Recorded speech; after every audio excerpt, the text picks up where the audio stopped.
No one played with the paralyzed son of the millionaire until a poor girl approached and challenged the boy to play in a simple way.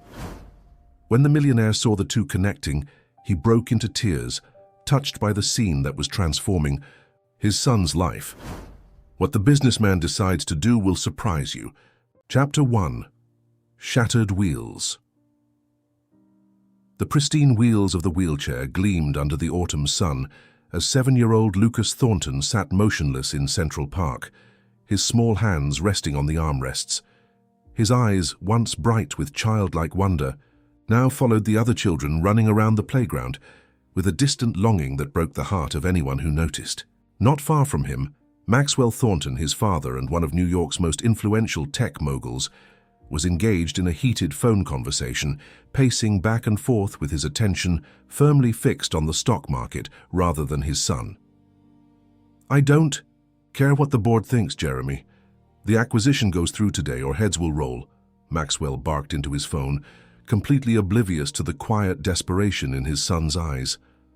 Lucas had been paralyzed from the waist down for almost a year now. The accident, a memory that haunted Maxwell every night, had changed everything. Before, Lucas had been an energetic child who loved soccer and climbing trees.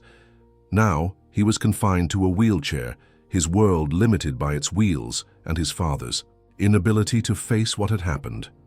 The Thornton name was synonymous with success in New York City. Maxwell's tech company, Horizon Innovations, had revolutionized the healthcare industry with cutting-edge medical devices. The irony wasn't lost on him. He had built an empire helping others heal while failing miserably at healing his own family. "Mr. Thornton?" A young woman approached, her voice soft but professional. "I'm Samantha, Lucas's new physical therapist." Maxwell ended his call abruptly and turned to face her. "Yes, of course. We discussed this last week. I was wondering if you'd like to join us for Lucas's session today. It might be helpful for you to see the exercises we're working on so you can assist him at home." Maxwell's expression tightened. "I have meetings all afternoon. That's why." "We hired you, isn't it? To take care of these things so I can focus on my work." Samantha's professional smile never faltered, though disappointment flashed briefly in her eyes. "Of course, Mr. Thornton. We'll be done by 5. As she walked away toward Lucas, Maxwell felt the familiar weight of guilt settling on his shoulders. He knew he should be more involved, knew that Lucas needed him, but every time he looked at his son in that wheelchair, all he could see was his own failure as a father. The next day followed the same routine. Maxwell dropped Lucas off at the park with his nanny, promising to join them later but knowing he wouldn't. Lucas didn't even respond anymore. He had grown accustomed to his father's empty promises. It was Tuesday when everything began to change. Lucas was in his usual spot, watching the world go by, when a flash of fiery red hair caught his attention. A little girl, perhaps a year older than him, was running circles around an elderly woman who was calling after her. "Ember! Slow down, dear, these old legs can't keep up with you." The girl Ember laughed, a sound so full of joy it seemed to brighten the entire park. Then, as if feeling Lucas's gaze on her, she stopped and turned toward him. For a moment, they simply looked at each other, an invisible connection forming between them. Without hesitation, Ember ran over to Lucas, her red curls bouncing with each step. "Hi, I'm Ember Sullivan. What's your name?" Lucas, taken aback by her directness, mumbled, "Lucas, do you want to play I Spy with me?" she asked, bouncing on her toes. I can't really play games," Lucas responded, gesturing weakly to his wheelchair. Ember tilted her head, her green eyes sparkling with intelligence beyond her years. "Sure you can. I Spy is a looking game. You don't need to run or jump. You just need eyes and a brain, and you've got both." For the first time in months, a small smile tugged at Lucas's lips. "I'll go first," Ember declared, looking around. Dramatically, "I spy with my little eye something blue." What started as a simple game soon turned into an hour of laughter and excitement. Lucas found himself engaged in the world around him again, seeing it through Ember's enthusiastic perspective. By the time Ember's guardian called her to leave, Lucas had smiled more times than he had in the entire past year. "Can we play again tomorrow?" Lucas asked. a hint of desperation in his voice. Ember grinned. "Of course. Mrs. Reynolds brings me here every Tuesday and Thursday.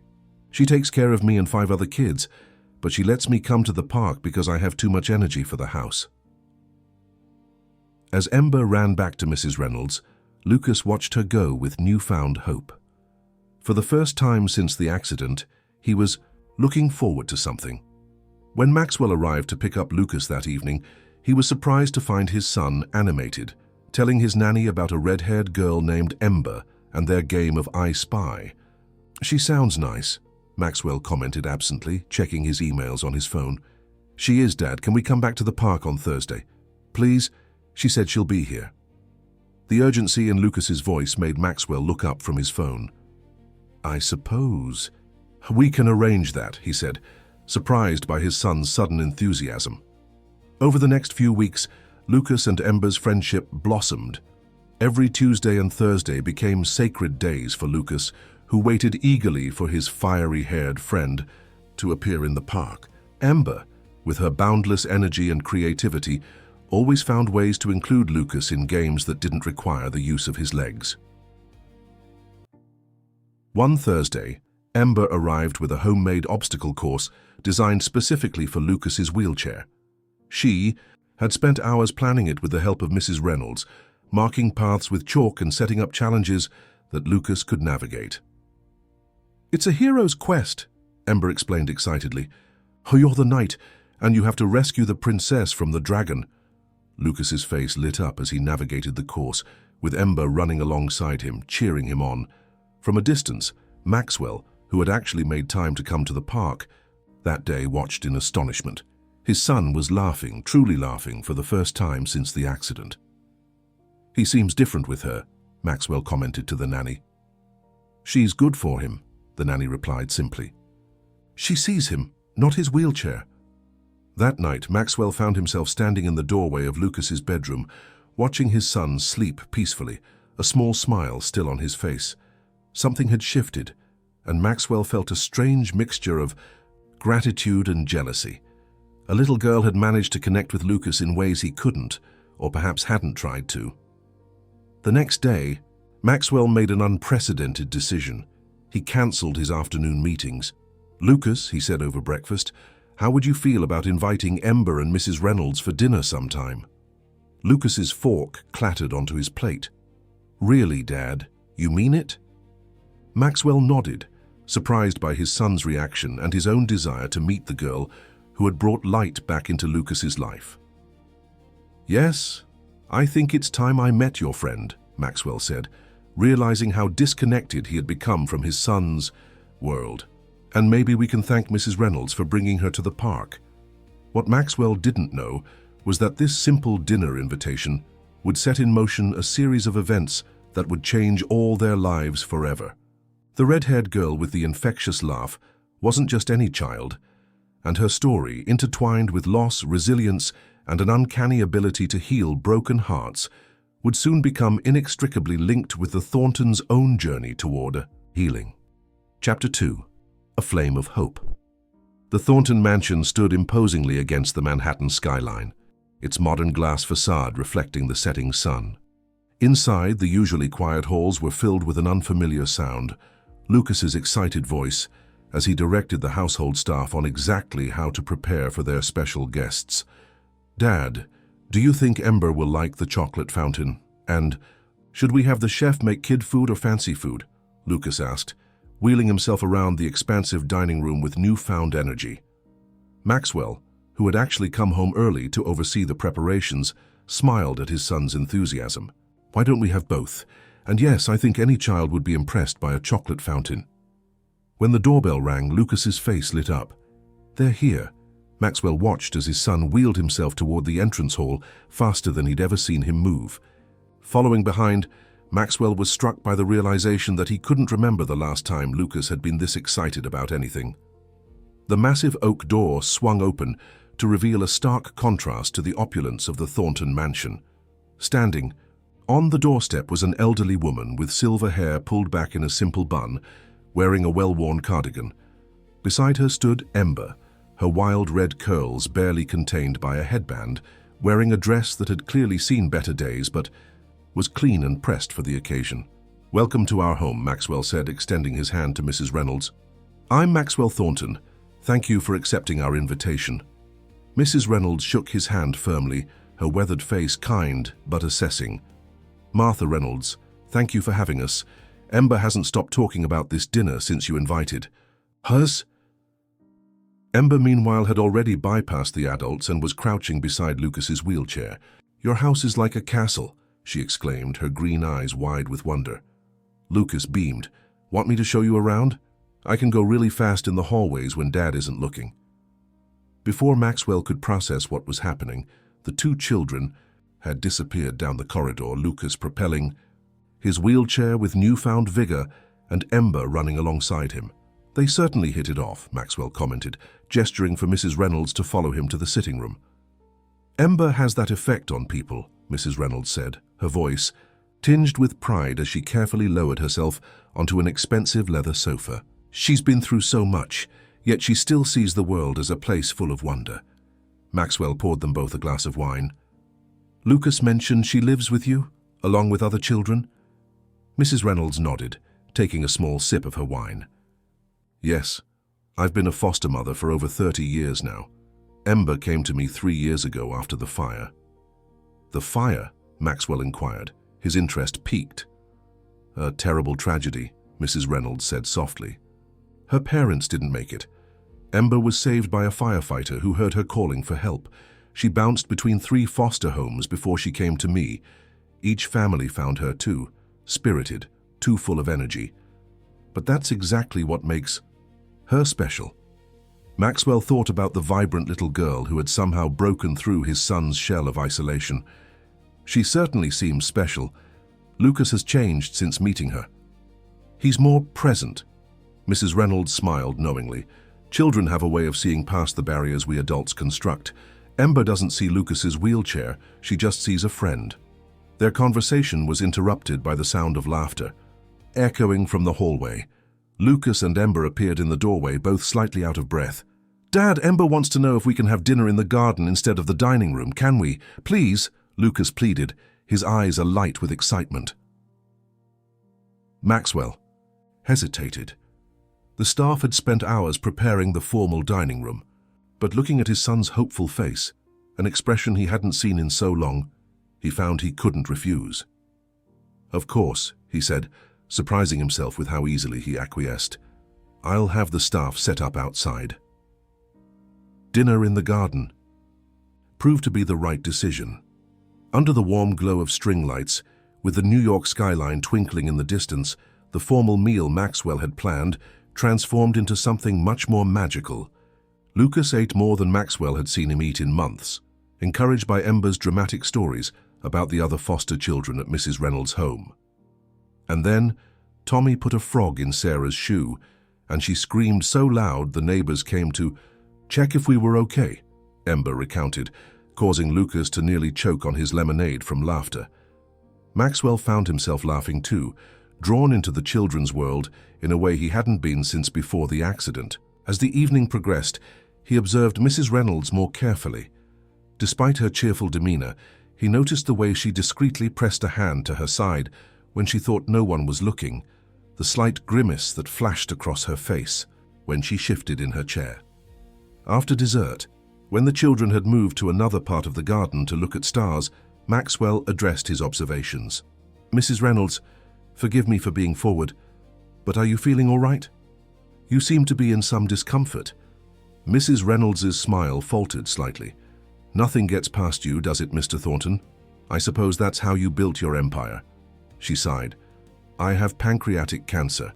The doctors gave me 6 months. That was 4 months ago." Maxwell was taken aback by her candor. "I'm so sorry. Does Ember know?" "She knows I'm sick. Not how sick." Mrs. Reynolds looked over at the children, who were now lying on the grass, pointing at constellations. "That's why I bring her to the park as often as I can. I want her to make connections, to build relationships that will outlast me."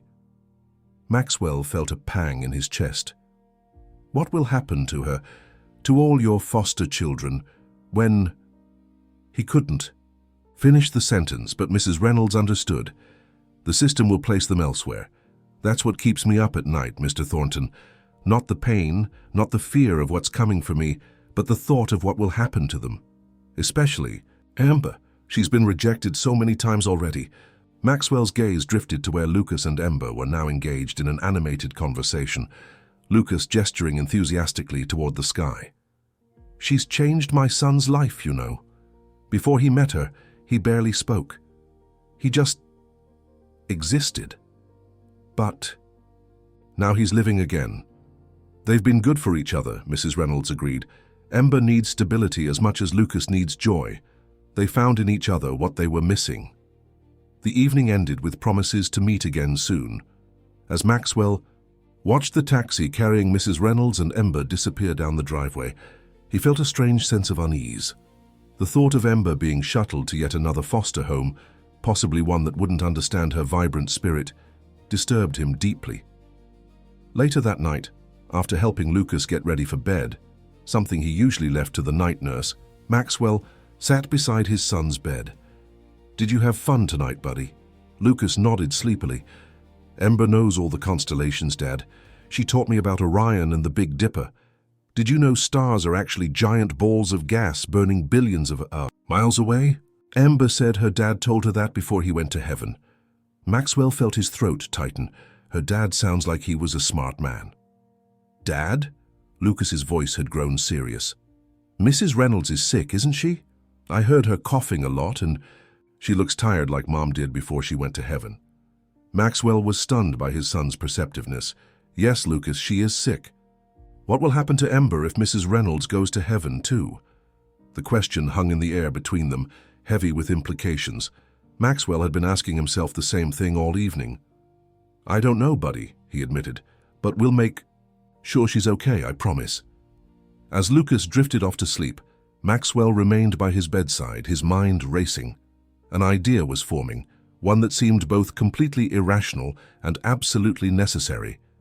He thought about Lucas's transformation since meeting Amber, about Mrs. Reynolds' limited time, about Amber's uncertain future. The next morning, Maxwell made a call to his lawyer. "I need information on foster care and adoption procedures," he said without preamble, "and I need it fast." What Maxwell didn't know was that across town, in a modest brownstone in Brooklyn, Amber's biological grandparents, Richard and Eleanor Sullivan, were having a similar conversation with their own lawyer.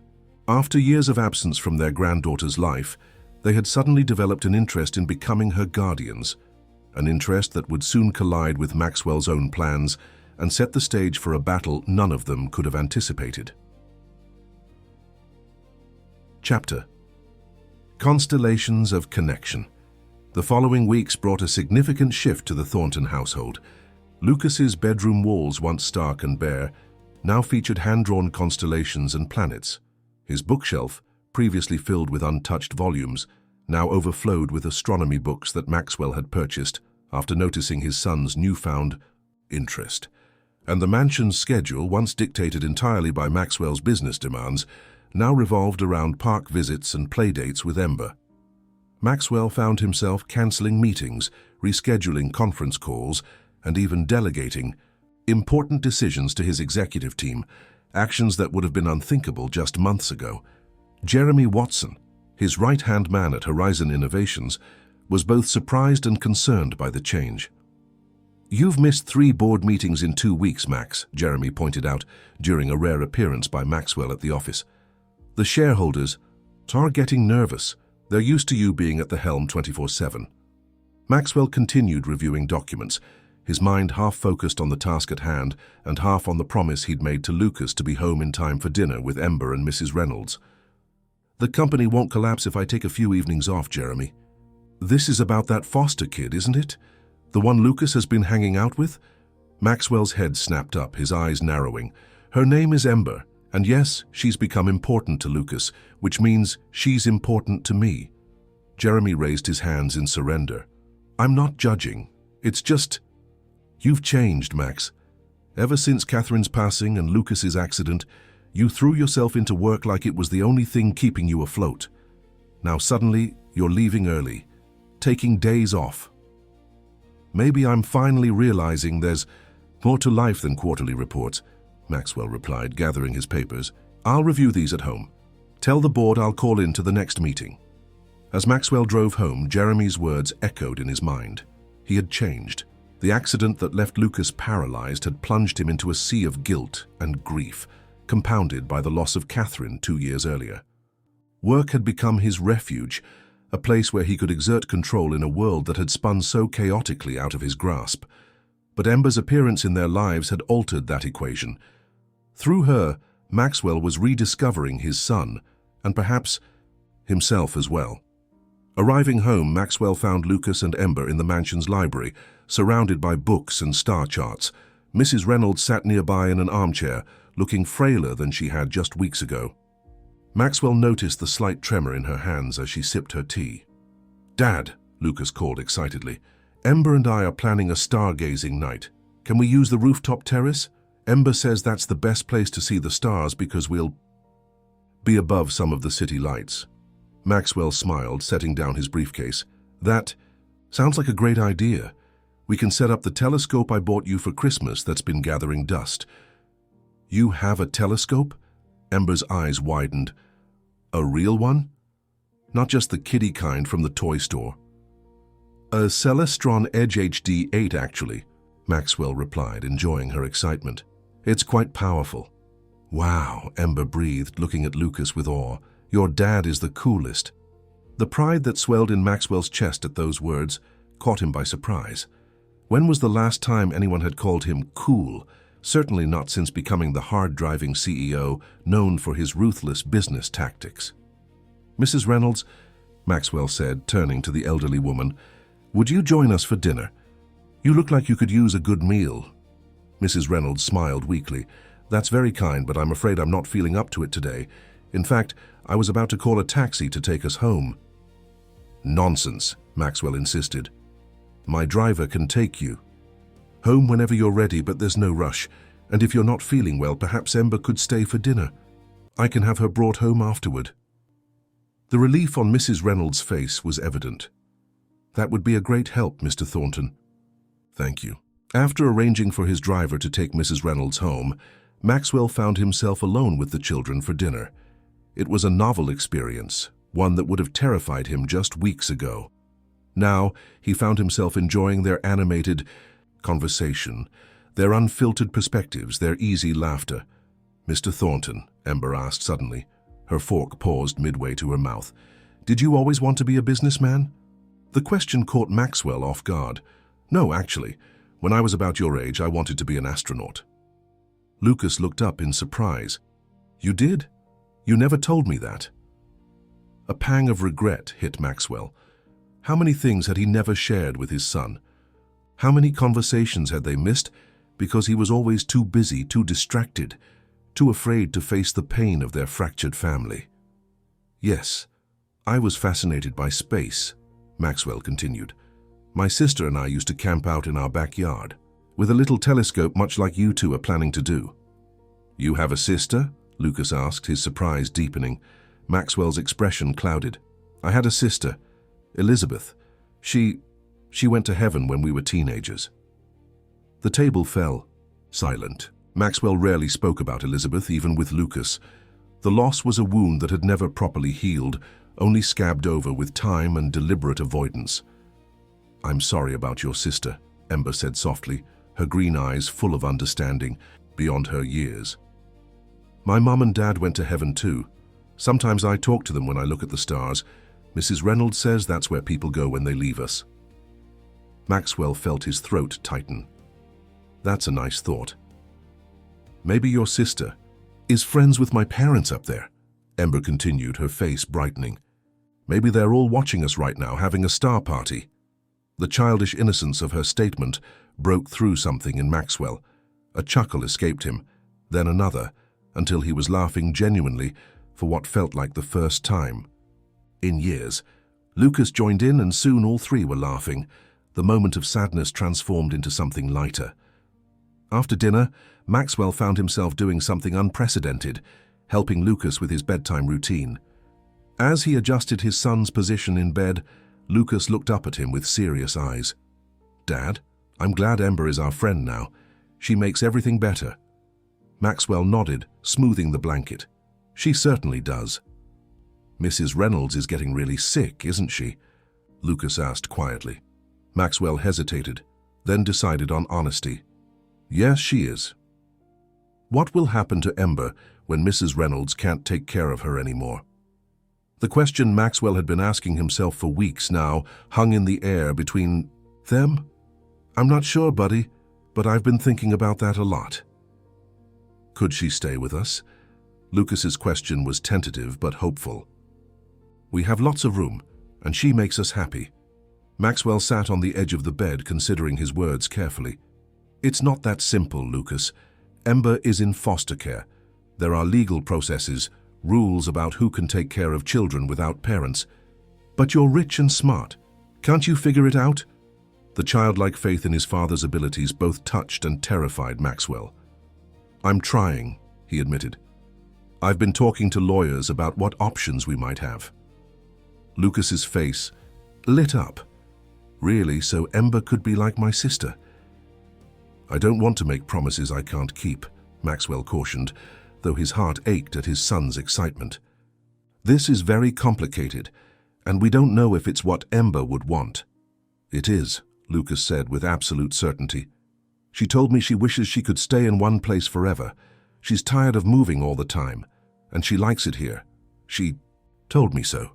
Maxwell tucked his son in, mind racing with possibilities and complications. Get some sleep, buddy. We'll figure this out. The next morning, Maxwell made another call to his lawyer, this time with more specific instructions. I want to begin the process to become a foster parent, with the intention to adopt, he said, decisively. Specifically, I'm interested in fostering Ember Sullivan, currently in Martha Reynolds' care. That's a significant undertaking, Mr. Thornton, his lawyer cautioned. The process is extensive. Background checks, home studies, parenting classes, and there's no guarantee you'd be approved to foster this specific child. I understand. But I want to try. What Maxwell didn't know was that across the city, Richard and Eleanor Sullivan had moved beyond just consulting with their lawyer. They had officially filed for custody of their granddaughter, setting in motion a legal battle that would soon force everyone to confront painful truths and make impossible choices. Later that week, Maxwell invited Mrs. Reynolds and Ember to his office at Horizon Innovations. As Ember marveled at the view from the top floor of the skyscraper, Maxwell broached the subject that had been weighing on his mind. Mrs. Reynolds, I've been giving a lot of thought to Ember's situation, he began carefully. I know your health is declining, and I'm concerned about what will happen to her. Mrs. Reynolds nodded wearily. As am I, Mr. Thornton. The social worker has been vague about placement options. The foster system is overwhelmed, and Ember's energetic personality makes her a challenging placement. Maxwell took a deep breath. I want to apply to become her foster parent with the eventual goal of adoption. The words hung in the air between them. Mrs. Reynolds studied him intently, her expression unreadable. That's a very generous offer, she said finally. But are you sure? Taking on a child, especially one with Ember's history, is no small thing. I've never been more certain of anything, Maxwell replied firmly. She's brought life back to my home, joy back to my son. And I think we could give her the stability she deserves. Mrs. Reynolds' eyes filled with tears. You know, when I first met you, I thought you were just another wealthy man playing at charity. But I see now how much you care for that child. She reached for his hand, her grip surprisingly strong. There's something you should know, though. Ember's grandparents have suddenly reappeared in the picture. Maxwell felt his stomach drop. Grandparents? But I thought she had no family. They were estranged from Ember's parents. Never even met her until after the fire. They visited once, decided she was too much to handle, and disappeared again. Now suddenly, they're filing for custody. Why now? Maxwell asked, anger rising in his chest. Mrs. Reynolds shrugged. Who knows? Maybe they've had a change of heart. Or maybe they heard about my illness and realized Ember might end up back in the system. Maxwell's mind raced. Grandparents would have a strong legal claim, certainly stronger than his, a man with no biological connection to Ember, but he couldn't bear the thought of her being taken away from Lucas, from the connection they'd formed. "What can I do?" he asked, determination hardening his voice. "Fight," Mrs. Reynolds said simply. "If you truly believe you can give her the home she needs, then fight for her. But know this, it won't be easy, and Ember will be caught in the middle." Chapter 4. Legal Constellations. The law offices of Harper, Whitfield and Associates occupied the entire 47th floor of a sleek Manhattan skyscraper. Maxwell Thornton sat rigidly in a leather chair across from Patricia Harper, one of New York's most formidable family law attorneys. The panoramic views of the city stretched out behind her, but Maxwell's attention was fixed solely on the folder she was reviewing. "Mr. Thornton, I want to be clear about what we're up against," Patricia said, her voice precise and measured. "The Sullivan grandparents have significant advantages in this case. Blood relation is given considerable weight in family court." Maxwell leaned forward, "But they abandoned her. Mrs. Reynolds said they visited once and then disappeared for years." Patricia nodded. "That will certainly factor into the judge's decision. However, they're claiming they needed time to grieve their son and daughter-in-law, to put their finances in order, and to prepare their home for a child. On paper, they appear to be concerned grandparents ready to provide a stable home." "And what do I appear to be?" Maxwell asked, a hint of bitterness in his voice. "An extremely wealthy man with significant resources, but limited time, whose interest in this child coincides with his son's needs rather than the child's." Patricia's bluntness was why Maxwell had hired her. She wouldn't sugarcoat the challenges ahead. "That's not fair," Maxwell protested. "Yes, Ember has been good for Lucas, but I genuinely care about what happens to her." Patricia's expression softened slightly. "I believe you, but we need to convince the judge. Your work schedule, the fact that you're a single father already dealing with a child with special needs, and your lack of prior relationship with Ember, these all-present challenges. What can we do?" "First, we need to establish your commitment to fostering Ember," Patricia explained. "I recommend you begin the foster parent certification process immediately. Complete the required training. Open your home to inspection. Demonstrate that you're serious about this." Maxwell nodded, making mental notes. "What else?"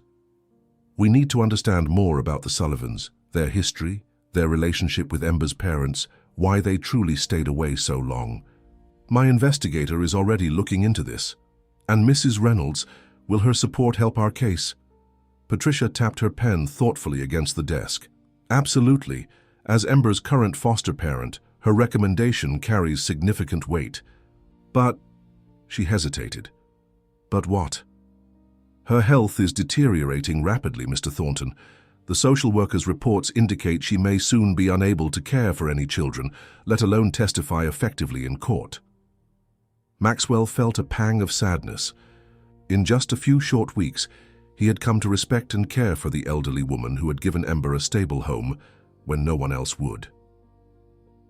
"There's one more thing," Patricia added, her tone grave. "The court will appoint a guardian ad litem for Ember, an advocate who determines what's in her best interest. This person will speak with Ember, with you, with the Sullivans, observe your interactions and make a recommendation to the judge." "When will this person be appointed?" "They already have been. Meredith Jackson. She's thorough, fair, and puts children's needs above all else. Your first meeting with her is next week." Maxwell left the meeting with a heavy heart, but a renewed determination. The legal battle ahead would be complex, but he refused to give up without fighting for the little girl who had brought so much light back into his and Lucas's lives. When he returned home that evening, he found Lucas and Ember in the garden, using sticks to draw an elaborate map in the dirt. Lucas was directing from his wheelchair while Ember enthusiastically executed his vision.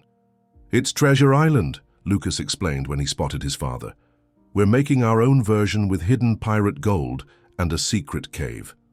Maxwell smiled, crouching down to examine their creation. "Very impressive. Where did you get the idea?"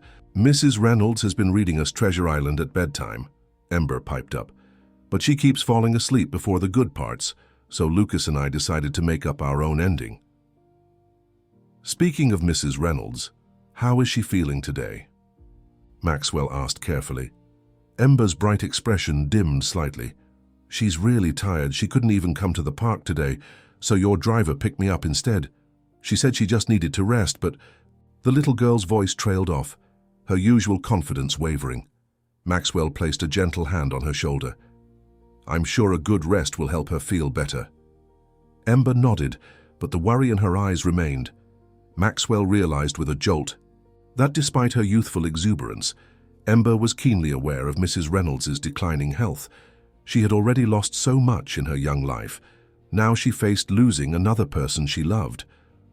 "Hey," Maxwell said, trying to lighten the mood. "How about we make a real map of Treasure Island? I have some large paper in my office and we could use markers, even add some glitter." Ember's face lit up instantly. "Glitter makes everything better. Can we use gold glitter for the treasure?" The three spent the evening creating an elaborate treasure map, complete with compass rose, sea monsters, and X marks the spot in gold glitter.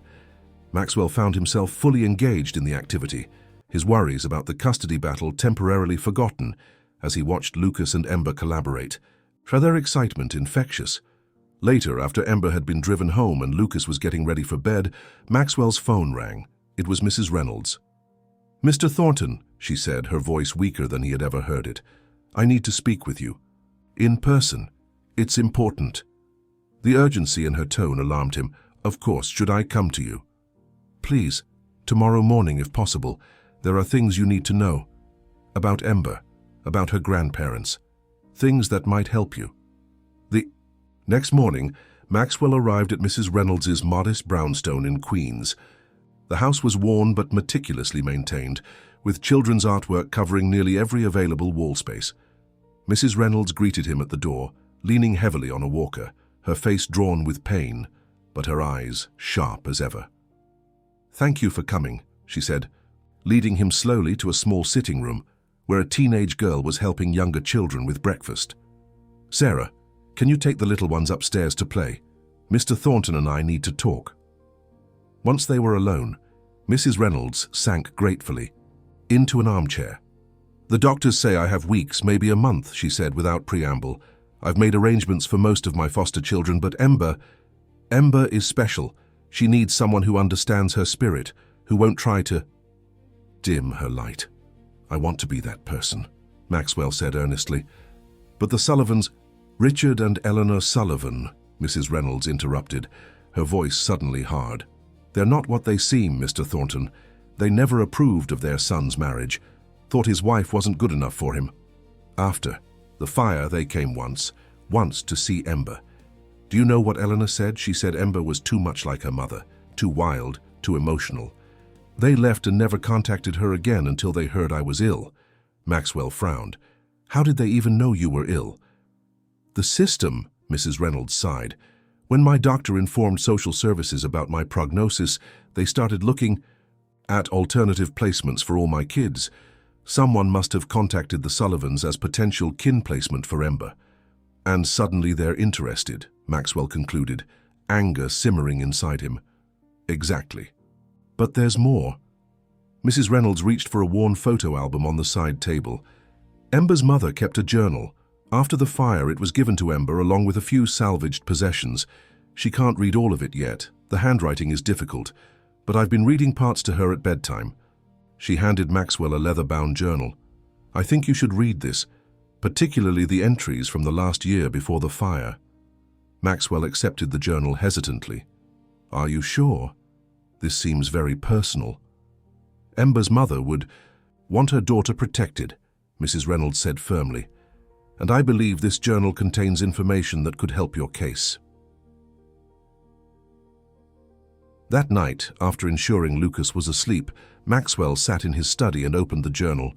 The handwriting was flowing and expressive, much like Ember herself. As he read, a disturbing picture emerged of the Sullivans' relationship with their son's family. Entries described emotional manipulation, attempts to control their son's life, and, most disturbingly, complete rejection of their granddaughter. Richard and Eleanor visited today. Eleanor spent the entire time criticizing everything: Ember's wild behavior, my parenting, even the lunch I prepared. When Ember showed them her art project, Richard barely looked at it. They left early, with Eleanor commenting that Ember needs proper discipline and structure. My heart breaks seeing Ember's confusion. She just wants their approval, but nothing she does is ever good enough. Maxwell read until the early hours of the morning, his resolve strengthening with each page. When he finally closed the journal, he knew with absolute certainty that he could not allow Ember to be placed with the Sullivans. The next day brought another development. Meredith Jackson, Ember's court-appointed guardian ad litem, had moved up their meeting and would be arriving at the Thornton mansion that afternoon. Maxwell barely had time to prepare, to think about how to present himself as a suitable guardian for Ember. When Meredith arrived, she wasn't at all what Maxwell had expected. Rather than the stern, bureaucratic figure he'd imagined, she was a warm African-American woman in her 50s with an easy smile and observant eyes that seemed to miss nothing. "Mr. Thornton," she said, shaking his hand firmly, "thank you for accommodating my schedule change. I believe in seeing potential placements in their natural environment, not just during carefully orchestrated visits." Maxwell appreciated her directness. "Of course, please make yourself at home." The next few hours were both exhausting and enlightening. Meredith toured the mansion, asked probing questions about Maxwell's work schedule, his support system, his plans for balancing Lucas's needs with Ember's. She observed Lucas in his physical therapy session, noting the adaptations made to the home for his wheelchair. When Ember arrived after school, Meredith watched their interaction without interference, taking careful notes. "They have a special bond," Meredith commented later, as they watched the children playing a board game in the living room. "That's evident. But raising a child isn't just about fun and games, Mr. Thornton. It's about consistency, emotional support, being present even when it's difficult." "I'm aware," Maxwell replied, choosing his words carefully. "I've made significant changes to my work schedule already. My priority now is being here for Lucas and for Ember, if I'm given the chance." Meredith studied him thoughtfully. Why her? There are thousands of children in foster care in New York City alone. Why this particular child? It was the question Maxwell had been asking himself for weeks. Why Ember? Why this fiery, spirited little girl who had crashed into their lives so unexpectedly? "Because she sees Lucas," he said finally. "Not his wheelchair, not his limitations, she sees him, and in doing so she taught me to see him too." He paused, emotion welling up unexpectedly. "And because I think we can give her what she needs, stability, acceptance, a place where her spirit isn't something to be tamed but celebrated." Meredith nodded, her expression giving nothing away. "I'll be speaking with the Sullivans tomorrow, and with Mrs. Reynolds. My report to the court will reflect all perspectives." As she prepared to leave, Meredith had one final question. "Have you discussed any of this with Ember? Does she understand what's happening?" Maxwell shook his head. "Not fully. I didn't want to create anxiety or put pressure on her. She knows Mrs. Reynolds is very ill, but we haven't discussed long-term arrangements." "She'll need to be included in this process, Mr. Thornton," Meredith advised. "Children are remarkably resilient and perceptive. Ember deserves to know that her future is being decided and to have her voice heard in that decision." After Meredith left, Maxwell stood at the window watching the children play, wrestling with how to broach such a complex topic with an 8-year-old who had already experienced so much loss and uncertainty. But as he observed Ember's animated gestures, her boundless energy, her kindness toward Lucas, he knew Meredith was right. Ember deserved a voice in her own future. The real question was whether the courts would listen to that voice, and whether Maxwell's fight for guardianship would provide Ember with the stability she needed, or simply add another layer of conflict to her already complicated young life. Chapter 5. Divided Skies. The Manhattan Family Court building stood imposingly on Lafayette Street, its bureaucratic architecture a stark contrast to the emotional battles waged within its walls. Maxwell sat stiffly in the wood-paneled courtroom, hyper-aware of every sound, the rustling of papers, the occasional cough, the quiet murmurs between attorneys. Across the aisle sat Richard and Eleanor Sullivan, both in their 60s, impeccably, dressed in conservative attire that screamed respectability.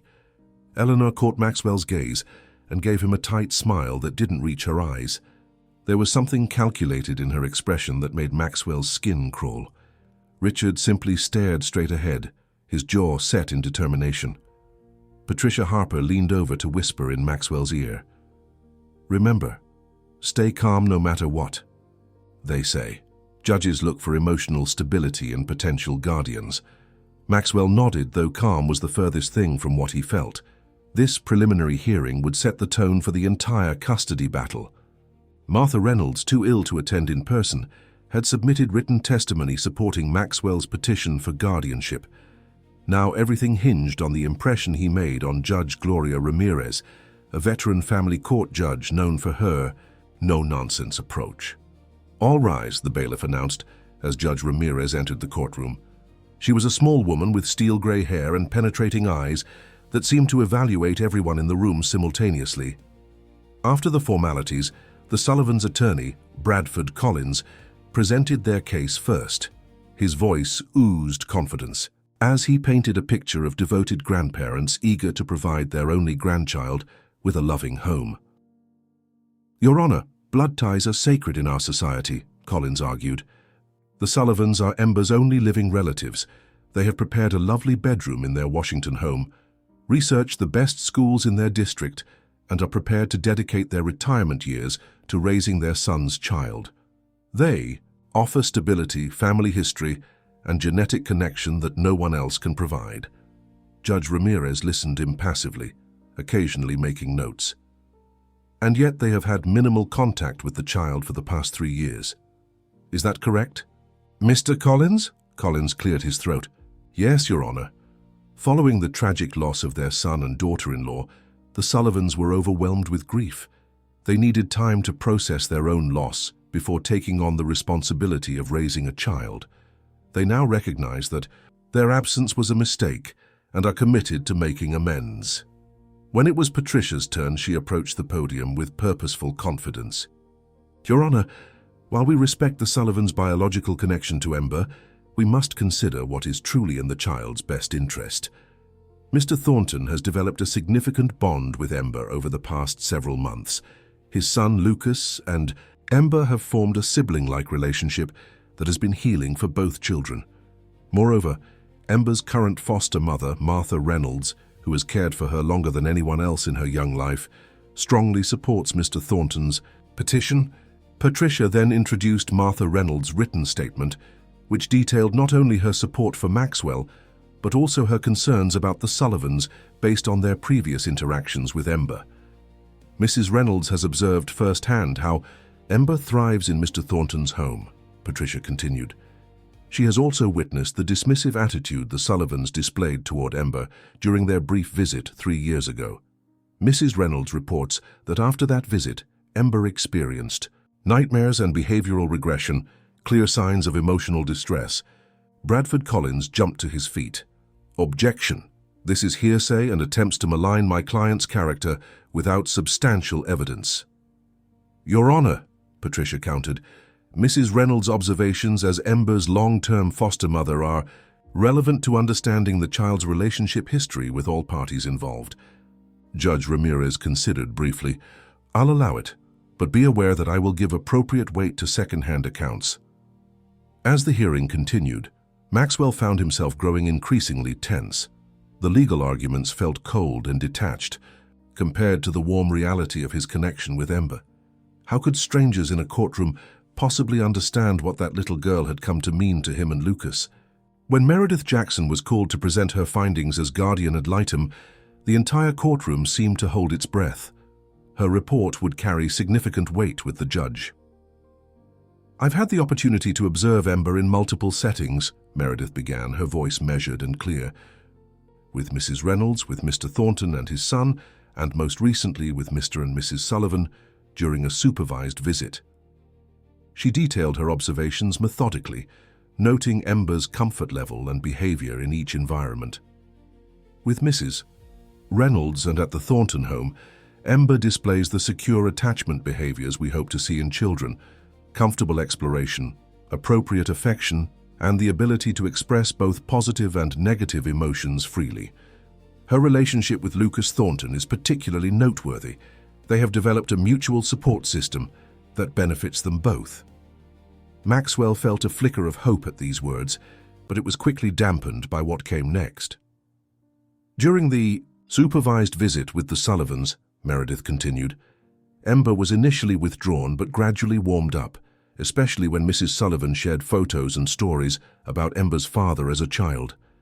These connections to her family history appeared meaningful to Ember.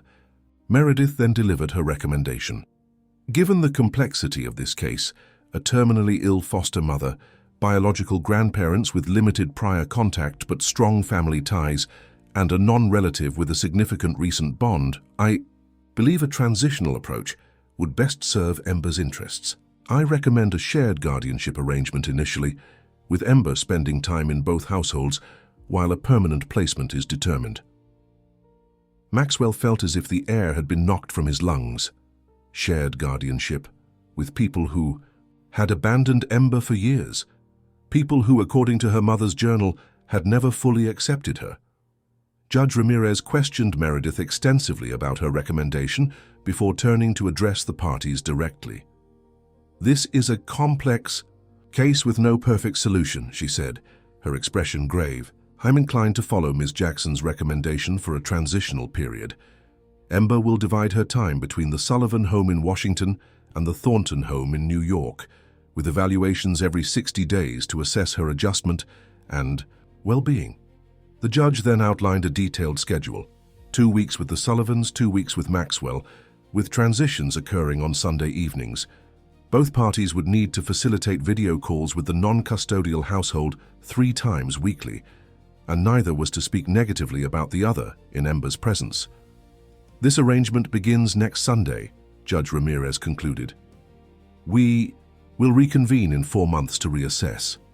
In the meantime, I expect all parties to prioritize Ember's emotional well-being above their own desires or convenience." As the court adjourned, Maxwell sat stunned, barely registering Patricia's reassurances that this was just the first step, that they had 4 months to demonstrate that Ember belonged with the Thorntons. Outside the courtroom, Richard Sullivan approached Maxwell, his wife hanging back slightly. "Mr. Thornton," he said stiffly, "I appreciate your concern for our granddaughter, but surely you understand that blood counts for something in this world." Maxwell met his gaze steadily. "With all due respect, Mr. Sullivan, blood ties didn't seem to count for much during the 3 years you were absent from Ember's life." Richard's face hardened. "We made mistakes. We're trying to correct them now." "At whose expense?" Maxwell asked quietly. "Ember's stability? Her happiness? She's not a possession to be claimed. She's a child who's already experienced more loss and disruption than most adults. Which is precisely why she needs her family," Eleanor interjected, stepping forward. Her perfectly coiffed silver hair and pearl necklace created an image of grandmotherly perfection, but there was steel in her voice. "We can give her roots a sense of where she came from. What can you give her, Mr. Thornton? A distraction for your crippled son?" Maxwell felt rage surge through him at her callous reference to Lucas, but Patricia's warning echoed in his mind. "Stay calm." He took a deep breath. "I can give her acceptance," he said evenly. "Something I'm not convinced you're capable of. Given your history." Eleanor's eyes narrowed. "You know nothing about our history." "I know more than you think," Maxwell replied, thinking of the journal entries he'd read. "And I promise you this, I will do everything in my power to ensure Ember isn't hurt by your sudden interest in playing grandparents." The conversation was interrupted by Patricia, who gently pulled Maxwell away. "This isn't productive," she murmured. "We need to focus on preparing for the transition." The next week passed in a blur of preparations. Maxwell converted one of the guest bedrooms into a permanent space for Ember, letting her choose the colors and decorations. They settled on a space theme, with deep blue walls adorned with glow-in-the-dark stars and planets. Lucas insisted on helping, directing the placement of furniture from his wheelchair and creating a special welcome sign for the door. Maxwell also arranged for a child psychologist to meet with both children to help them understand the court's decision and prepare for the transitions ahead. Dr. Sophie Chen was gentle but straightforward as she explained the situation to Ember. "So I'll live in two different places?" Ember asked, her brow furrowed in confusion. "Like having two homes?" "That's right," Dr. Chen confirmed. 2 weeks with Mr. Thornton and Lucas here in New York, and 2 weeks with your grandparents in Washington." "But what about Mrs. Reynolds?" Ember's voice quavered slightly. "She's my home too." The adults exchanged pained glances. Martha's condition had deteriorated rapidly. She was now in hospice care.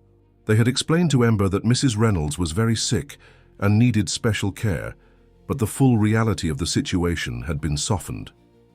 "Mrs. Reynolds will always be in your heart," Dr. Chen said gently, "and you can visit her whenever. You're in New York?" Ember seemed to consider this, twisting a strand of her fiery hair around her finger, a habit Maxwell had noticed she displayed when anxious. "What if I don't like it at my grandparents'?" she finally asked. "They're different. When they visited before, Grandma Eleanor said I was too loud and messy." Maxwell had to turn away to hide his reaction to this confirmation of what Martha and the journal had suggested. When he composed himself and looked back, Lucas had wheeled his chair closer to Ember and was holding her hand. "If you don't like it, you can tell the judge," Lucas said with childlike certainty. "And then you can just stay with us all the time." Dr. Chen gently corrected this oversimplification, explaining that the judge would consider Ember's feelings but would make the final decision based on what she thought was best for Ember. The night before Ember was to leave for Washington, Maxwell found her in the observatory he had built on the mansion's rooftop. She was peering through the telescope, her small face serious in concentration. "Finding any new stars?" he asked, joining her. Ember looked up, her green eyes reflecting the ambient light. "I'm trying to find Sirius. Lucas showed me where it is, but I can't see it tonight." Maxwell adjusted the telescope slightly. "There's too much cloud cover tonight. But it's still there, even if we can't see it." Ember nodded, seeming to find comfort in this fact. "Mr. Thornton, when I'm at my grandparents' house, will you and Lucas still be here? Will you wait for me to come back?" The question broke Maxwell's heart. This child, who had already lost so much, was now worried about losing the newest people in her life. "Ember, look at me," he said, kneeling down to her level. "Lucas and I will always be here for you. No matter what happens, no matter where you live, you have a place with us. Do you understand?" Ember nodded, her eyes filling with tears. "I'm scared," she admitted in a small voice. "What if they don't like me? What if I do something wrong?" Maxwell pulled her into a gentle hug, letting her tears dampen his shirt. "You could never do anything wrong just by being yourself, Ember. And if they can't see how amazing you are exactly as you are, then that's their loss, not yours." He held her until her tears subsided, then walked her back to her room where Lucas was waiting, determined to spend every possible moment with his friend before she left.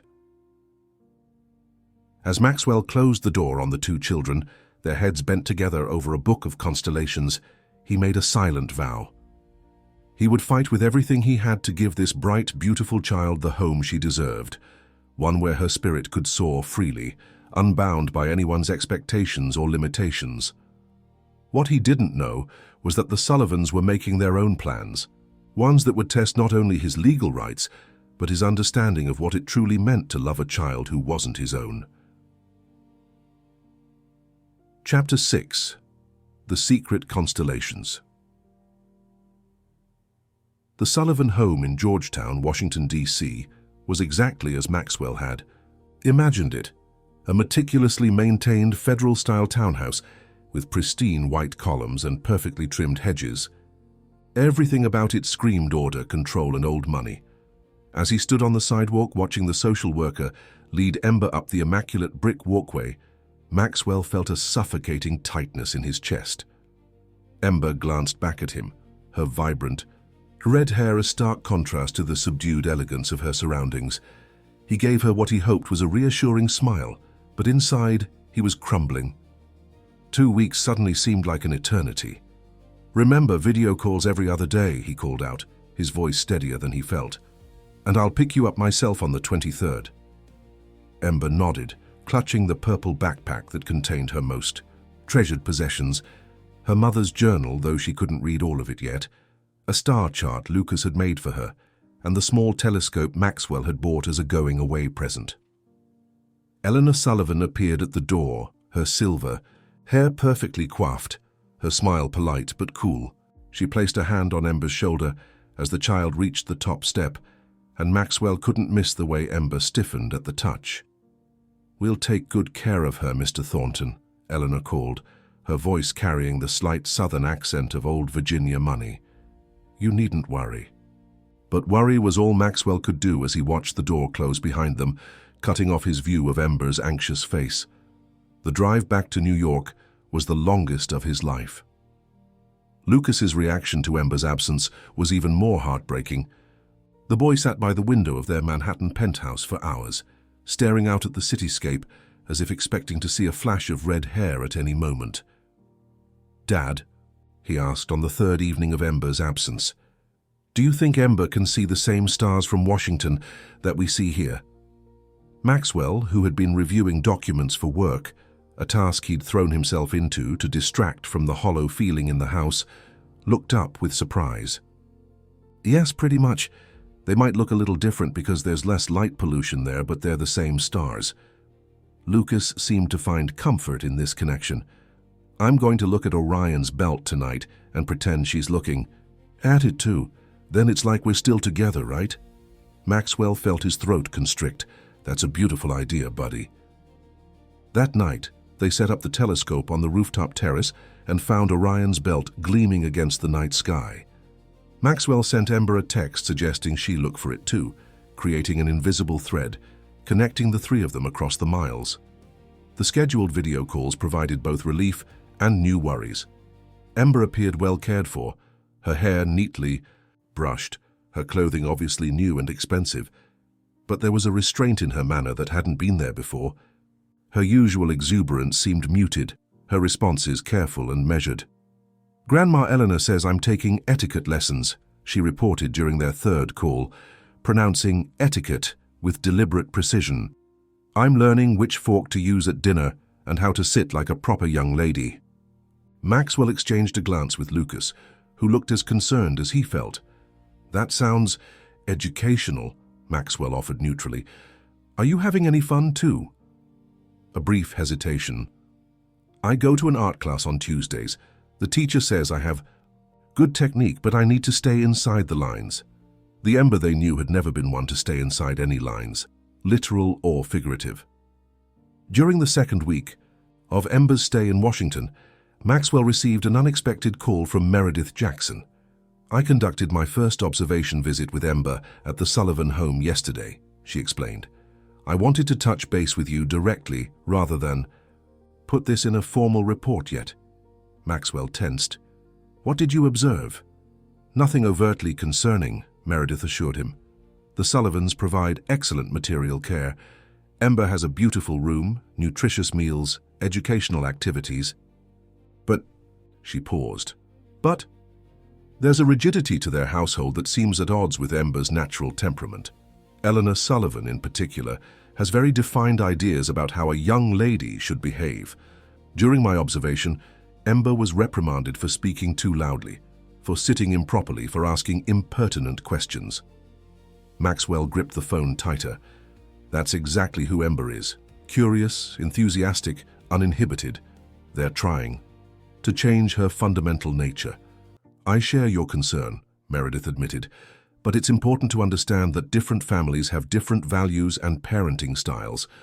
The question is whether this environment is actually harmful to Ember or merely different from what she's accustomed to.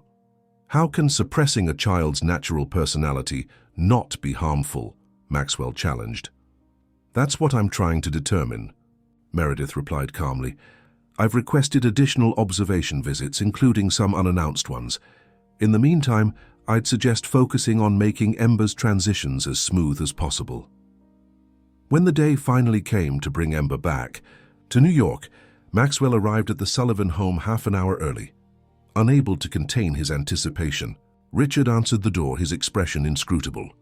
"You're early, Thornton," he remarked dryly. "Traffic was lighter than expected," Maxwell replied, trying to keep his tone civil. "Is Ember ready?" Before Richard could answer, there was the sound of footsteps on the stairs, and Ember appeared in the foyer. Maxwell barely recognized her. Her wild red curls had been tamed into a sleek bob, cut several inches shorter than before. She wore a prim navy blue dress with a white collar, white tights and shiny Mary Jane shoes, an outfit more suited to a child from the 1950s than the vibrant, free-spirited girl he knew. "Hello, Mr. Thornton," she greeted him formally, her voice subdued. Maxwell felt as if someone had punched him in the stomach. Where was the child who had bounded into his arms, who had called him Max despite his initial insistence on Mr. Thornton, who had brought such unconstrained joy into their lives? "Ember," he managed, "you cut your hair." "Grandma Eleanor took me to her stylist," Ember explained, one hand self-consciously touching the neat bob. "She said my hair was too unruly before." Eleanor appeared behind Ember, placing her hands on the child's shoulders in a gesture that seemed both protective and possessive. "Ember has been a delight," she informed Maxwell with a tight smile. "She's made remarkable progress in her deportment and manners." Maxwell bit back the angry retort that rose to his lips. Instead, he knelt to Ember's level. "Are you ready to go? Lucas has been counting the days until you return." For the first time, a genuine smile lit up Ember's face at the mention of Lucas. "I've been counting too. I have so many things to tell him." The drive back to New York was initially quiet, Ember sitting primly in the back seat of Maxwell's car, answering his questions with polite monosyllables. It wasn't until they were halfway home that the dam finally broke. "Mr. Thornton," Ember's voice was small, "does my hair look weird now?" Maxwell glanced at her in the rearview mirror. "Not weird at all. It's very neat. But what matters is how you feel about it. Do you like it?" Ember's lower lip trembled slightly. "I miss my curls. Grandma Eleanor said they made me look unkempt, but—" Her voice trailed off. "But what, Ember?" "My mum loved my curls," she whispered. "She used to call me her little flame. Now I don't look like that anymore." Maxwell felt a surge of protective fury. The Sullivans hadn't just cut Ember's hair. They'd cut away a connection to her mother, a part of her identity.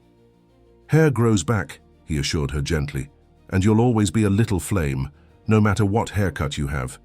It's not your hair that makes you special, Ember. It's who you are inside." By the time they reached the Thornton penthouse, Ember had gradually relaxed, becoming more like her usual self. When Lucas wheeled himself into the foyer to greet her, his momentary surprise at her new appearance was quickly replaced by pure joy. "Ember, you're back! I found 3 new constellations while you were gone, and Dad got me a book about space exploration. And we need to work on our Treasure Island map because I had some new ideas about the secret cave." Ember's face lit up, her carefully cultivated, proper young lady demeanor evaporating as she hugged Lucas fiercely. "I missed you so much. My grandparents don't know anything about stars, and Grandma Eleanor says imagination games are childish, but I thought about our map every day." Maxwell watched as the 2 children disappeared into the den, already deep in animated conversation. The contrast between the restrained child he'd picked up in Georgetown and this exuberant girl reuniting with her friend couldn't have been more stark. That evening, after both children were asleep, Lucas in his room and Ember in her newly decorated, space-themed bedroom, Maxwell made a difficult phone call. "Patricia, it's Maxwell Thornton. I need you to push for a modification of the custody arrangement. The Sullivans are trying to fundamentally change who Ember is, and I can't stand by and watch it happen." The next morning, Maxwell was awakened by the sound of soft crying. Following the sound, He found Ember sitting on the floor of her bathroom, chunks of her new haircut scattered around her, scissors in hand. She looked up at him with tear-filled eyes, her amateur attempt at restoring her longer hair having resulted in a jagged, uneven mess. "I just wanted to look like me again," she sobbed. "Grandma Eleanor's going to be so mad when I go back." Maxwell sat down beside her on the cool tile floor, heedless of his expensive pajamas. "Oh, Ember," he sighed, pulling her into a hug. "It's okay. We'll fix this." "How?" she hiccuped against his shoulder. "My hair is ruined, and I'm ruined too. Grandma Eleanor says I'm too wild and too loud and too much like my mum, and that's why no one wants to keep me." Maxwell felt as if his heart might shatter. "Listen to me, Ember Sullivan," he said firmly, tilting her chin up so she had to meet his eyes. "You are perfect exactly as you are. Your enthusiasm, your imagination, your big voice, your big heart, those aren't things to be fixed or changed. They're what make you special. But, no buts, and Eleanor Sullivan is wrong about something else too. There are people who want to keep you. Lucas and I want you here with us, always."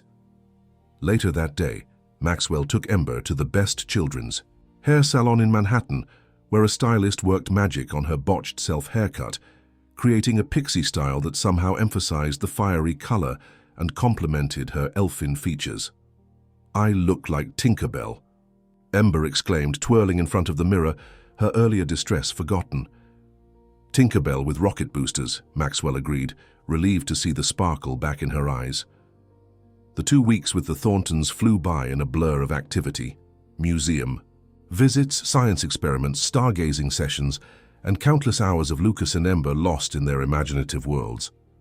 Maxwell rearranged his work schedule to be present as much as possible, his priorities having shifted irrevocably since Ember had entered their lives. Patricia Harper was working on their case, gathering evidence of the Sullivans' attempts to reshape Ember's personality and building an argument for full custody.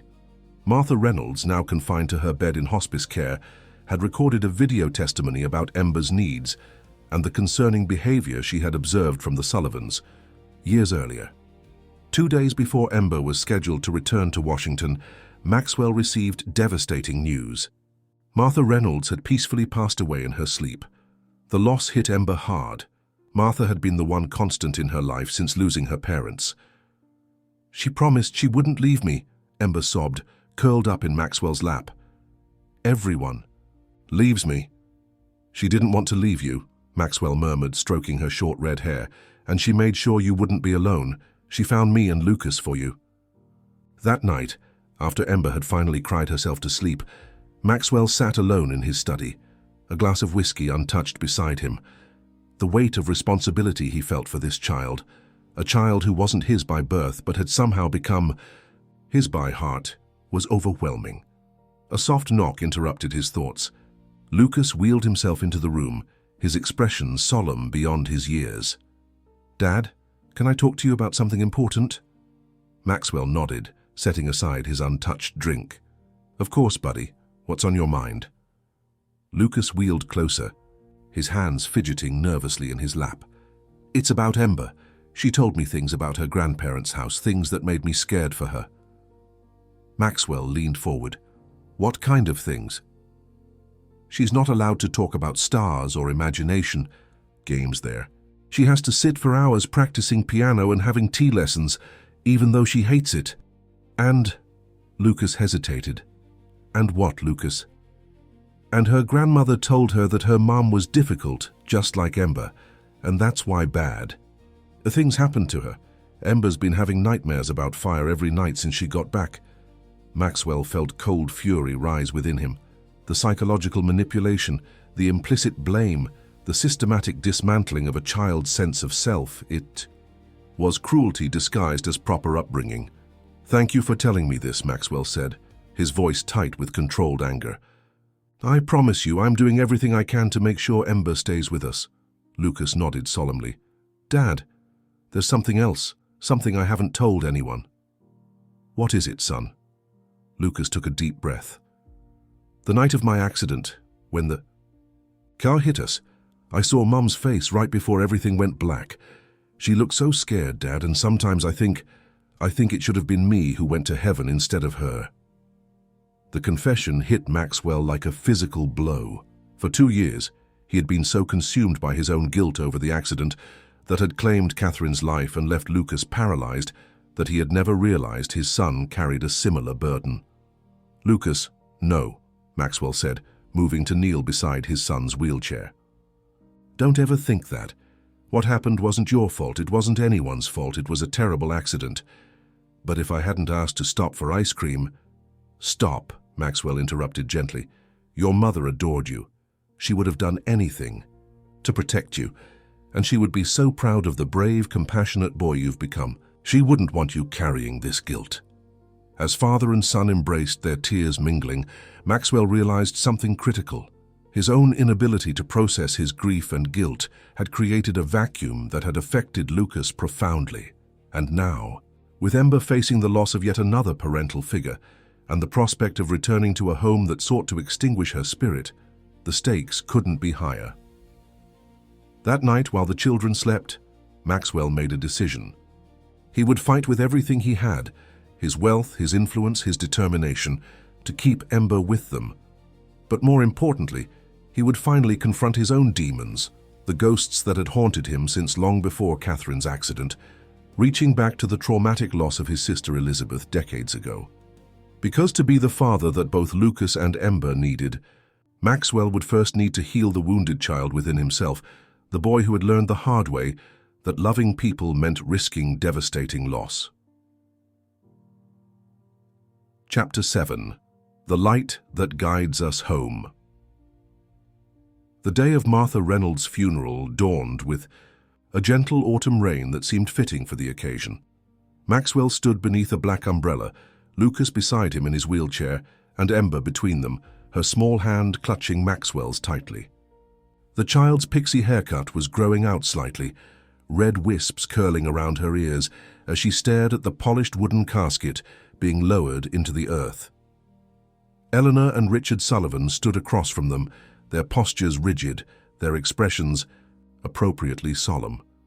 Eleanor had initially objected to Ember attending the funeral, claiming it would be too emotional for a child her age. Maxwell had stood firm, understanding that Ember needed this closure, this chance to say goodbye to the woman who had been her rock for the past 3 years. As the minister spoke of Martha's dedication to children and her lifetime of service, Ember leaned against Maxwell, her thin shoulders shaking with silent sobs. Maxwell placed his hand gently on her back, offering quiet support, wishing he could shield her from this pain but knowing he couldn't, and perhaps shouldn't. Learning to grieve, to honor love and loss, was part of living. After the service, as mourners dispersed under a canopy of dripping trees, Eleanor approached, her umbrella held perfectly level. "We'll be taking Ember back to Washington today," she stated, her tone leaving no room for discussion. "She needs stability and routine, especially after such an emotional event." Maxwell felt Ember stiffen beside him. "Actually," he replied calmly, "I've arranged with Meredith Jackson for Ember to remain with us until the weekend." She agreed.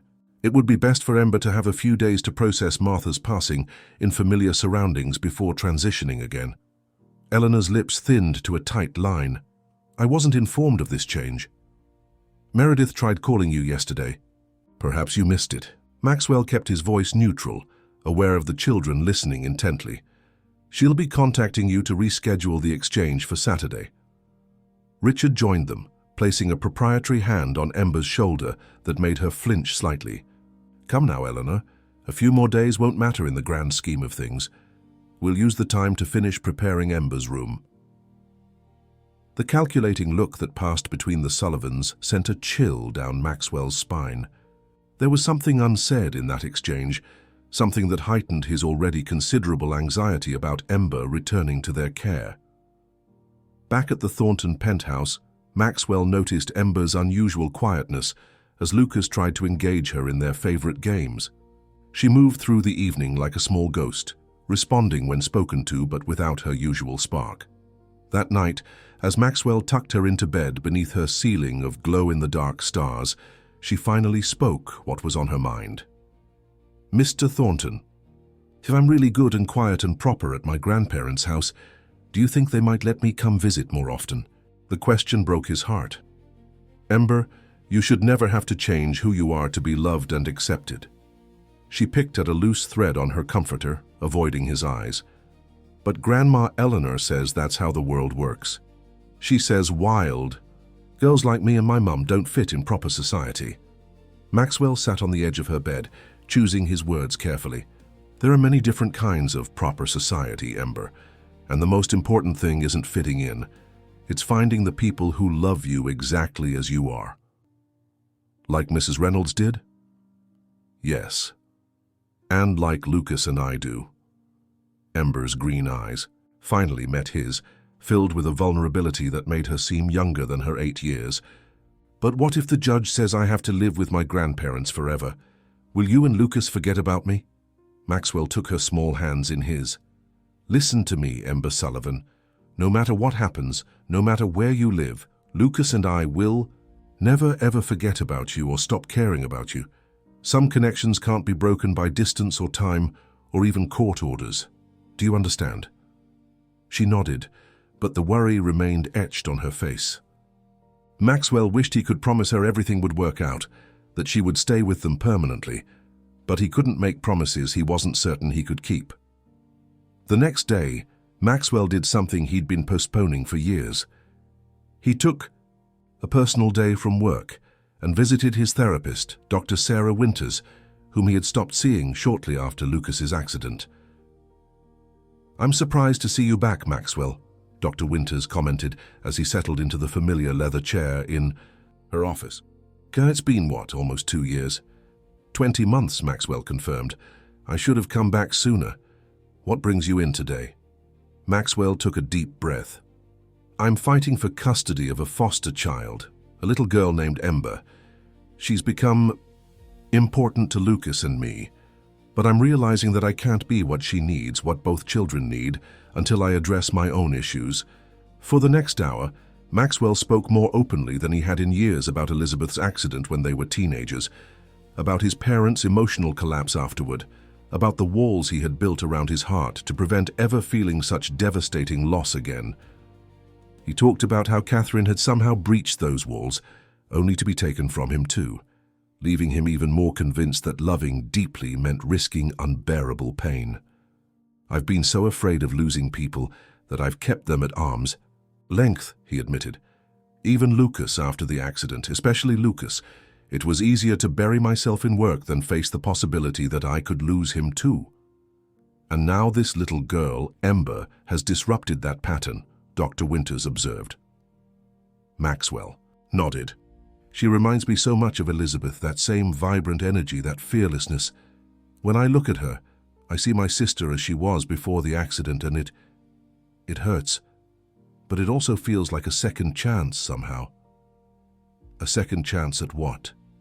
"At being the kind of brother I couldn't be for Elizabeth after she was injured. At being present, at not running away from the hard feelings." Maxwell paused, a realization dawning.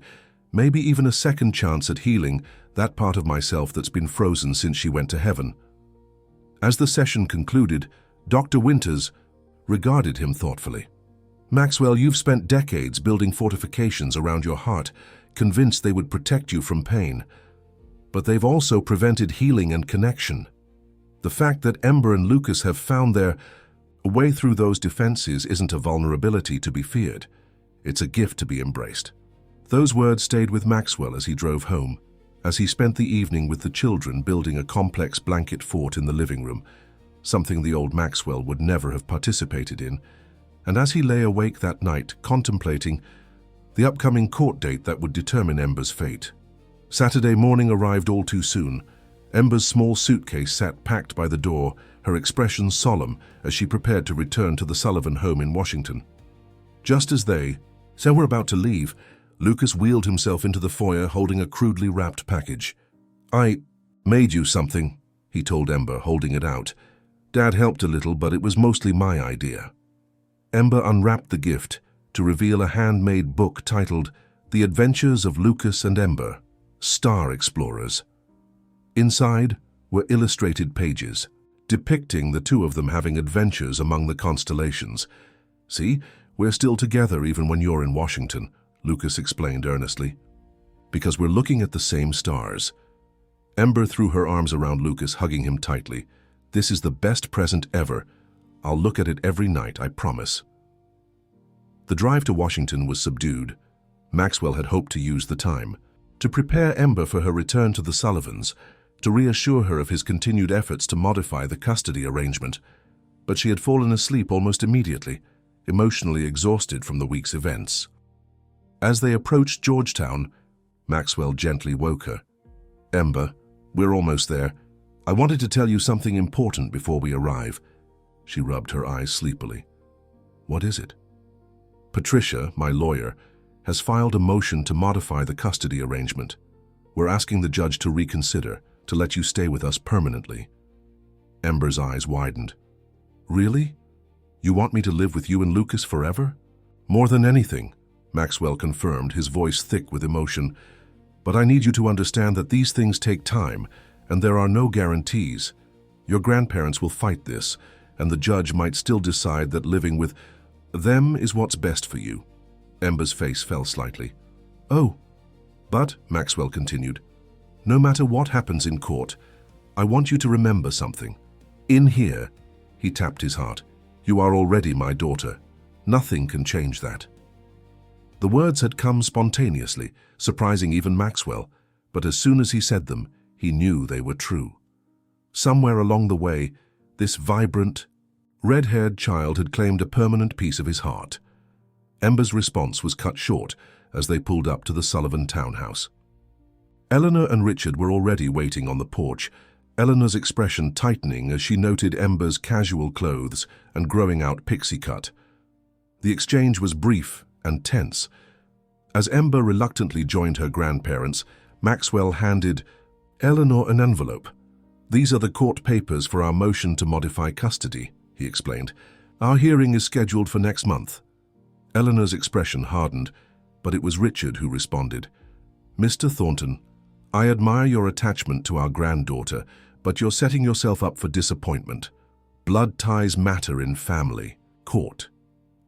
"So does a child's happiness and well-being," Maxwell countered evenly. As he prepared to leave, Ember suddenly broke away from her grandmother and ran back to him, throwing her arms around his waist in a fierce hug. "Remember our constellation?" she whispered urgently.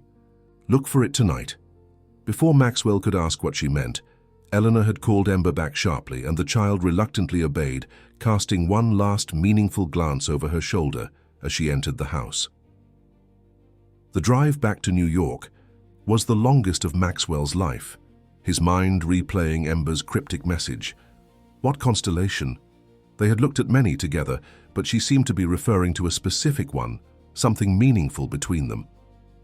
That evening, Maxwell and Lucas set up the telescope on the rooftop terrace, scanning the night sky in silence. "Dad," Lucas finally asked, "do you think the judge will let Ember stay with us?" Maxwell sighed, gazing at the stars twinkling above them. "I hope so, buddy. We're doing everything we can." "She belongs here," Lucas said with simple certainty. "She's part of our constellation. Now." The word triggered something in Maxwell's memory. "Our constellation?" Lucas nodded, adjusting the telescope. "That's what Ember calls us. She says you, me, and her make a constellation like the ones in the sky, connected by invisible lines that no one can see but us." Understanding dawned.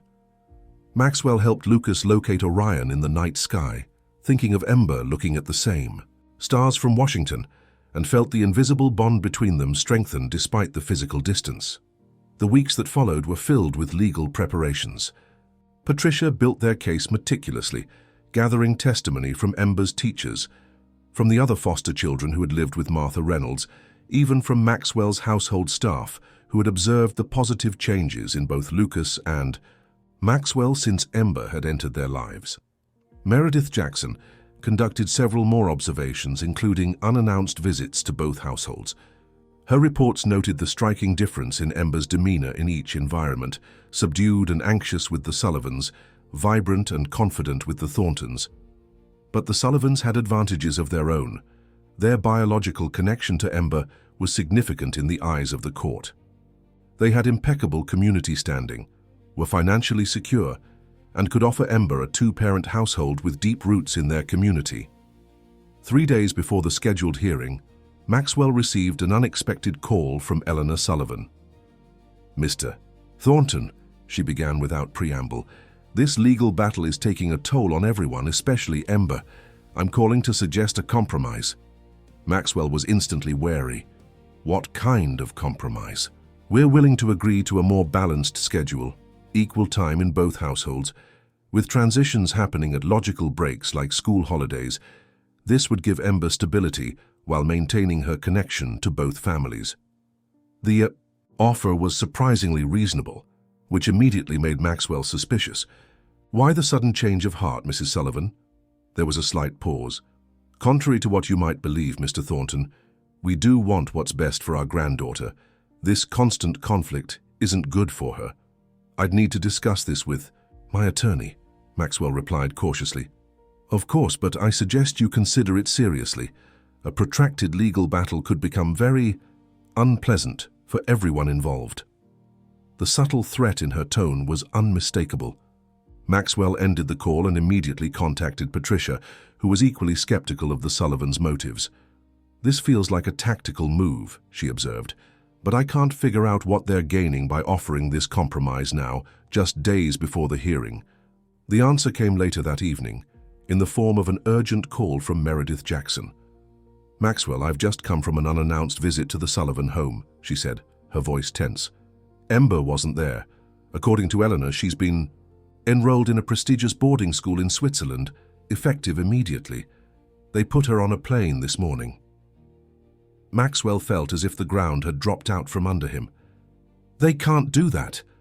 The court order specifies that Ember must divide her time between the two households, but doesn't explicitly prohibit either party from enrolling her in a school of their choosing," Meredith finished grimly. "It's a legal loophole they've exploited. So they offered me a compromise knowing Ember wouldn't even be in the country?" Maxwell's voice shook with fury and disbelief. "It appears so. I'm filing an emergency motion with the court tonight, but these things take time." After hanging up, Maxwell stood frozen in his penthouse foyer, overwhelmed by helplessness and rage. The Sullivans had outmaneuvered him, sending Ember thousands of miles away just days before a hearing that might have granted him custody.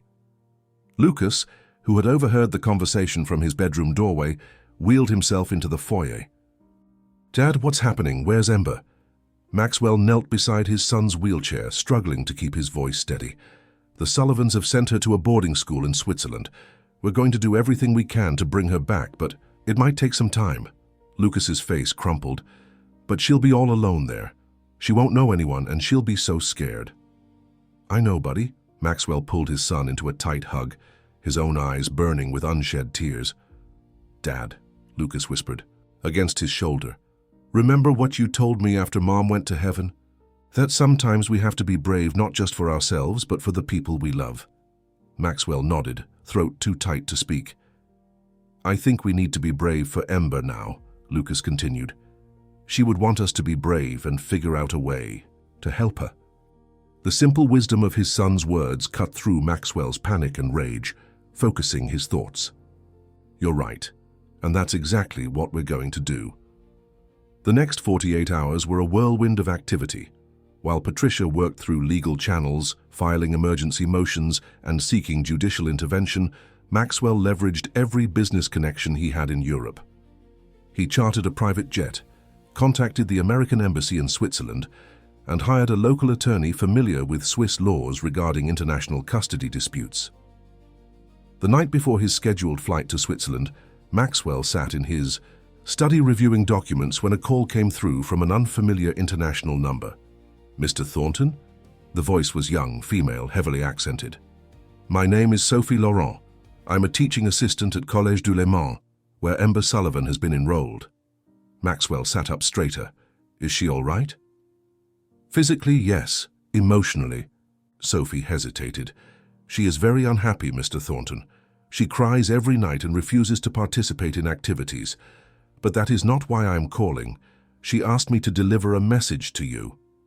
"What message?"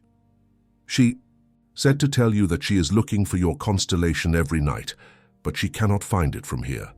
The stars look different, and she is lost without her map." Maxwell felt tears spring to his eyes at the coded message. So, like Ember, to find a way to communicate even from thousands of miles away. "Please tell her," Maxwell's voice broke. "Tell her that stars may look different from different places, but they're still the same stars, and that I'm coming to help her find her way back to our constellation." "I will tell her, Mr. Thornton." "And Sophie," lowered her voice. "I should not say this, but the circumstances of her arrival were very unusual. No preparation, no orientation, just a child deposited with barely any explanation. Many of us on staff are concerned." That information strengthened Maxwell's resolve. "Thank you for calling, Ms. Laurent, and for looking out for Ember." The following day, as Maxwell was making final preparations for his trip, Patricia called with unexpected news. "The Sullivans are withdrawing their custody petition," she announced, disbelief evident in her voice. "They're granting you full guardianship of Ember, with no conditions or visitation requirements."